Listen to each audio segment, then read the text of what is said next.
Bilal and Shaeeda still in Atlanta, getting ready to leave, but before they do, Shaeeda's still a little upset about the prenup. And I think that's unrealistic of her being upset about the prenup. But Bilal thinking that it was a good idea, as he sat down with his sister, for him to pop out that prenup in the middle of the Ferris wheel. He saw nothing wrong with it. He goes, well, when she was throwing up, I thought this would maybe help settle her stomach.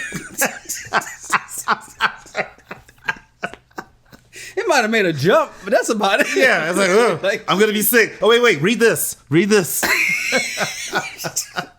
The way he tried to justify, well, as she was feeling sick, I got the email notification, so come on. Even you can't be that stupid. So I think he would want a prenup even if he met someone in Kansas City or Trinidad. So I don't think it's about her. But I think Shy, instead of talking to your birdies, I'm glad she asked, I want to meet with your lawyer. But I think you need to get your own lawyer. I'm not going to trust someone else's lawyer to put some in a contract to take care of me.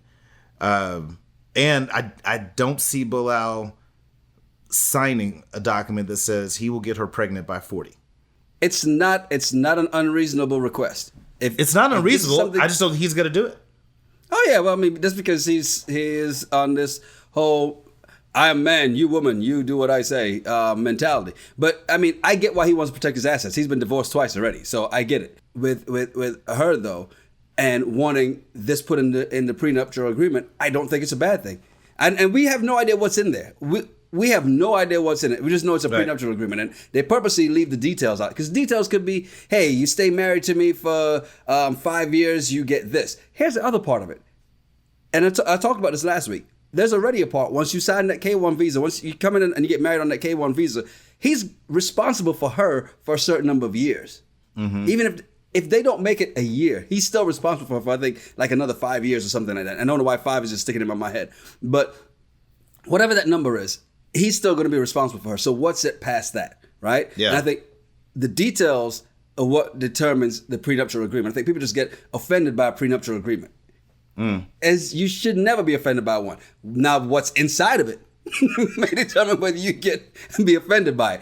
Yeah. I'm not mad at her for asking for it. Ask for that too, because if you want the kids, because otherwise he'll go, well, you can't have my money, and you also can't have my kids, because my kids mean you get my money for 18 years. Yeah. Look, get it in there what you want. But I will say this. Watching today's episode let me know why Shaeeda's other 2 engagements were off. And, I think just looking at certain things she's done throughout the season, you see this, a little messy here, a little messy there. But she also can't pack for shit. I mean, did you see the way she just tossing stuff into that bag? And then after that, just throws the shoes on top of it. You don't even put the shoes in a bag. You had those shoes walking all up the streets of Atlanta. I know what downtown Atlanta looks like. Okay? I've been by that Ferris wheel. You don't want that on your clothes. Trust me. I made a note. So I'm like, why does he care how she packed? It's her bag. It's her stuff. Might not be how I pack, but whatever. So there's that. But did you pick up on what Bilal told his sister is that everyone who's ever loved me that I've loved back has left me. And so I'm wondering, okay, why did those 2 other relationships not work out?